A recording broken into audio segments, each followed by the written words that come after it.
આ ન્યૂઝના પ્રાયોજક છે CSC બાલ વિદ્યાલયા. લાહોરી ઝીરા, હર કોઈ પીરા લાહોરી ઝીરા. ઈસ્ટ રેલવે યાર્ડથી વેસ્ટ રેલવે યાર્ડને જોડતો ફૂટ ઓવર બ્રિજ કામગીરીને લઈ 9 ફેબ્રુઆરી સુધી બંધ કરાયો.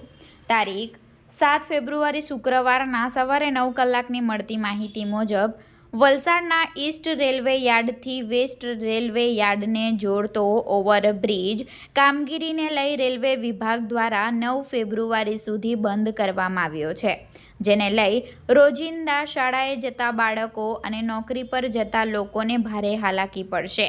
જો કે કેટલાક લોકો ચાલી જઈ આ બ્રિજ ક્રોસ કરતા જોવા મળ્યા હતા, ત્યારે રોજિંદા અવરજવર કરતા લોકોને 2 દિવસ માટે વલસાડમાં શહેરી વિસ્તારમાં ચકરાવો લેવાનો વારો આવ્યો છે.